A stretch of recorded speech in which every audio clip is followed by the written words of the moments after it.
Can you feel the sunlight of a brand new day? Our hands held tight together, chase the gray skies away. Can you hear the music of our lullaby? The bloodshed and the tears have passed into the night. Hello everybody, this is Snarist, and I'm back again with my Eternights expert mode walkthrough. This is part 14, the Totem Ritual. And we're coming up on the end of Act 4 and into the beginning of Act 5. And nothing's really happening here.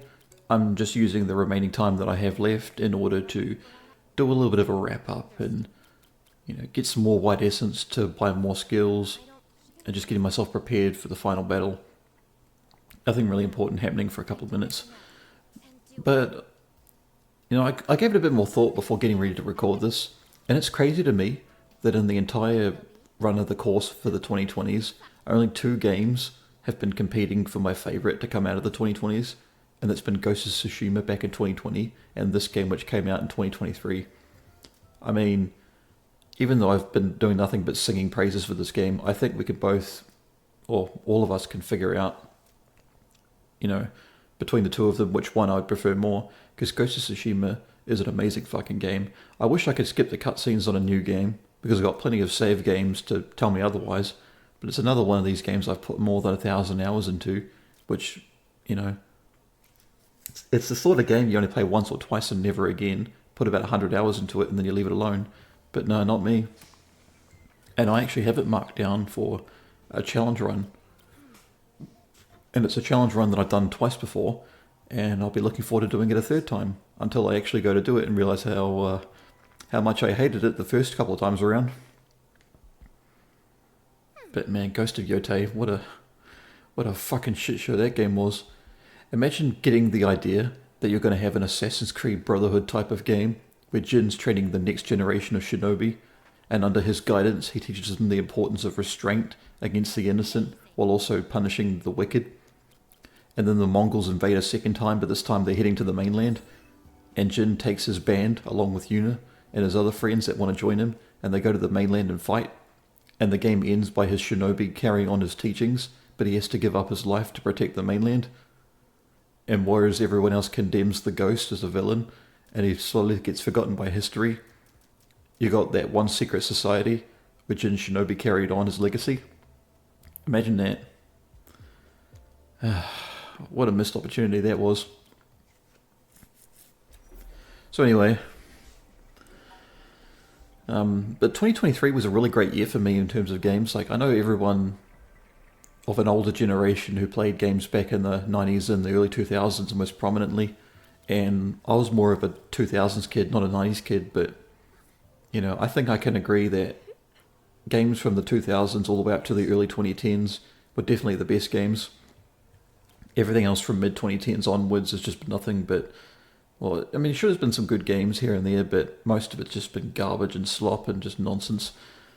But 2023 was actually a good year. None of this, like, oh, you know, we had tons of really great games, but I'm a contrarian and there's only a couple of good games and that was it. It was, no. No, for me, 2023 actually was a great year. Because at the time, when Eternights was still fresh in it, because it came out in September, it was close to the end of the year, and I was getting my list made of my favourite games. I think Eternights came in at number 5, when in reality it should have been number 1, now that I think about it. Because the games also included things like, what did it also include? Wanna hang out a bit? Oh yeah, my number 1 pick for the game of the year was the console release of East 9 Monstrum Nox, because that was everything I wanted an anime RPG to be like. The companions you got with you gave you a new ability that they had, allowing you to explore in more ways, but also utilize that stuff in combat. The maps weren't super open, so there wasn't a lot of meaningless travel. You could climb up buildings, you could go underneath buildings, you can go in all sorts of nooks and crannies that were secrets, but nothing felt too expansive for the sake of it. And every area you went into, it told you exactly how many chests and different things there were.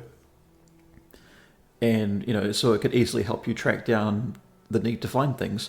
And all the character designs were really good, all the companions were really great, their stories were interesting. And the music was also really good, and the combat actually flowed pretty damn well. Felt like something out of an actual like hack and slash, character action game. It was really, really good, and I enjoyed the art style and everything.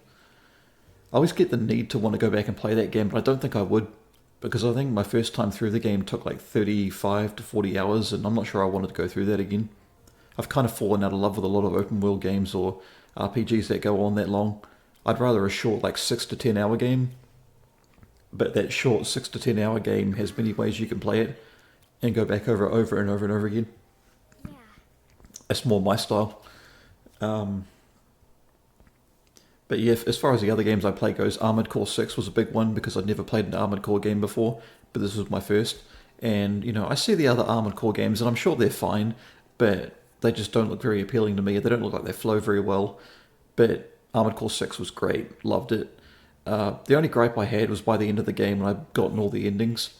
I wanted to go back through all the missions and get all S ranks, and I was going through them from the earliest missions to the latest. And because there were a couple of early missions with S ranks that I kept on stubbing my toe on and I couldn't get past them, I had no idea what I was doing wrong. And all the discourse online was like, yeah, this mission's garbage, the S rank is broken, or it's just the expectations they have of you to beat that mission to get the S rank versus the enemies you're facing and all the nonsense you're having to deal with. It's just not worth it. And so, while I'm sure I could have gotten S ranks on a lot of the other missions, I didn't bother trying, because why would I? But yeah, I loved Armored Core 6, had a lot of fun. Surprisingly, Exoprimal was up there, because even though it was one of these like online games with loot boxes, you didn't have to pay for currency for loot boxes. It just was the way it was. In fact, if anything, I complained that a lot of the common calling card items and stuff was so hard to find and so rare that, I had well over 300 hours into the game, less than a year of it being released. I loved Exoprimal, it was so much fun. But, yeah, that game died very quickly and a lot of AI filled in the spot, which is still fine, it keeps the game fresh, but knowing that almost nobody's playing the game at all just, I don't know, it makes me feel a little bit empty knowing that, so better to leave it where it was. And then the game that succeeded Eternights at number 4 would have been Solstice, and a game that I'm heavily considering going back and doing a walkthrough for this channel, where I play through the entire game on Transcendent difficulty, getting diamond ranks, and maybe even going through all the challenge modes, and getting all the challenges completed on diamond. Now those things were fucking hard, and I've never actually beaten them all on diamond before. I think I came close a couple times on a couple of the missions because I got most of them on diamond, but yeah, there's a lot of enemies in that game that are just really broken and really tough to deal with. But as far as the other games that came after Eternights, we had things like Ghost Runner 2. I have my gripes with that game, but it was still really fun. Redemption Reapers was one I never expected, because it's one of these turn-based strategy games. It's like from the top down, you're like guiding heroes and characters across a board, a battlefield, and you've got to pick their actions, and you're dealing with this threat of all these orcs and monsters. By the way, this is the sequence where Umbra is trying to invade your dreams, and you have to pick the character that it's at rank 6 or higher that you value the most. And I'm picking Yuna, so that way Umbra will take Yuna away after this train gauntlet. So in the next couple of parts, when it comes to trying to rescue Yuna and defeating Umbra, we're not going to have Yuna to heal us. But we don't really need her, as you'll find out. Now, as I was saying before, Redemption Reapers had actually had a pretty fantastic story, pretty good characters, good setting, and some really great music as well. Like, it's actually kind of haunting. I don't think I would ever go back and do a walkthrough for that game for the channel, because if I did put the game on my channel, I would do it just to expose the game. And never say never, I'm never going to forget the game. I probably will play it again, but at the same time, some of those matches, some of those fights can go on for a very long time. Some chapters, some levels can go on for like half an hour or 40 minutes, and that's kind of crazy. So if I ever did it, I'd probably speed it up, because you can still see and follow along with what's happening. You don't need to see every single, solitary second of the entire thing. You can just follow along.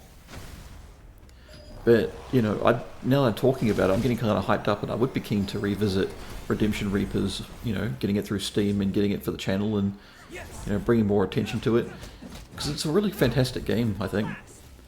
And some other games I played were like Meet Your Maker, I know that was good for a while, and it got better after they made resources a lot more available to people who wanted to make more bases, because you needed to invade other bases to gather resources to build your own, but you could never build more bases and maintain your own bases as they slowly crumbled. But I'd already given up on the game at the time they started to introduce it. I felt like it was too late for them, because Resident Evil 4 Remake was coming out and I was playing that. And to be honest, I didn't really like the way that the remake played in Resident Evil 4, but because I'd never played the game before itself in its original form, I went and played the original afterwards and I had much more fun. I still preferred Dead Space, but yeah, I still had a lot of fun with the original RE4. I'm just not a die-hard fan of it. And as far as some other games go, I had like Cry Machina. It's funny because I remember really liking Cry Machina, but I don't remember a whole lot about it. And I know there's a couple of other games I'm thinking of, but I can't really remember. But because that was also the first year where I was able to enjoy all my finances after I paid off my student loans, so all the money that I was giving away to my student loan every week, I was now getting that money, and I was getting so much more money than I was before. And I was able to start using it on buying games, and so I bought a ton of indie games as well. As part of what got me into buying Eternights and all these other games on the PlayStation Store, because, well, I had more money, I was free to experiment. And while I would argue most of the games I ended up playing were garbage, and games I could have quite happily gone without, it was still fun to experiment at least. And I also found a lot of dog shit in that year as well. I didn't think Call of Duty could sink any lower than they made their reboot of the Modern Warfare 3, and Modern Warfare 3 on the original Call of Duty is my favourite of the franchise for many reasons. Like, I know it doesn't have the best campaign, I know it doesn't have the best multiplayer, and I know it doesn't have the best... Well, actually I do think it has the best bonus mode, but that's just me. I still think Black Ops 1, Modern Warfare 2, I still think they have the better campaigns, and Black Ops 2 still has a better multiplayer, there's no denying that, but as a complete package, I just love Modern Warfare 3, so much nostalgia. I think it's my dad's favourite as well, or maybe he liked Ghost. And no hate to Ghost, because Call of Duty Ghost doesn't deserve the hate it got. I would love a second game just to follow the campaign, but unfortunately COD isn't what it used to be and may never be again. And I've kept on contemplating whether or not I'd want to do a walkthrough for the different COD campaigns and the earlier ones for the channel, but I think more and more over it. And then I can come to the conclusion that I would only ever play the ones from COD 4 all the way up to Ghost. Because I'm not that big of a fan of Advanced Warfare. Black Ops 3, realistic difficulty is just stupid. Dying in one hit from anything in a shooting game, fuck that. Infinite Warfare was definitely fun, but Specialist difficulty is more interesting than Veteran. But there was one instance near the end of the game where I got stuck in an area and I just couldn't get away from it, because Specialist is very specific with its difficulty, and yeah, you can get trapped sometimes. And that's what caused me to give it up. Every other COD from that point on just hasn't held my interest for the campaign. But even Advanced Warfare, I do like the campaign in that, but I just don't have any interest in playing it on Veteran. Ghosts, I think overall the campaign could have been a lot better and had potential to be one of the better campaigns, but it was still a good campaign, and I enjoyed playing it on Veteran because it wasn't all that tough and it didn't take me long to beat. Black Ops 2 gets easy after a while because you get so many broken guns. Modern Warfare 3 is pretty easy. But it's a lot of the earlier ones that are the struggling point, because people will want to see like COD 4, they want to see World at War, they want to see Modern Warfare 2, Black Ops 1. The truth is, those campaigns are great, they really are, and I do love them, and I have beaten them all on Veteran before, but COD 4 on Veteran is such a fucking nightmare and so broken that I'd never want to do that shit again. I've already beaten COD 4 on Veteran twice, I've beaten the remaster twice on Veteran, I just don't want to do it anymore. And World at War was just a grenade spam fest. It just wasn't even fun. It was stupid. It was broken. And I just don't find World War 2 as interesting as I used to. And Modern Warfare 2, I think, is easy, actually, apart from a few missions where it's kind of busted. But Black Ops 1 also has a lot of stupid moments, but I don't think it's as bad as some of the others there. But anyway, this is some sort of Goliath enemy. As soon as you get, an elemental fist going, you can use the elemental of light that you control, and you can just bash your way into him. And that's the end of this long train gauntlet. And I'll see you in the finale for the last gauntlet we're coming up against, and then it'll be the Umbra boss fight. But we won't have Yuna to protect us with our healing or instant heals. So that'll be sad, but I can show you guys that it's not impossible, even on Expert. And I should also preface that there is no trophy or achievement for beating the game on Expert. It's just purely if you want the extra challenge. that's enough from me. I'll see you guys in the next part.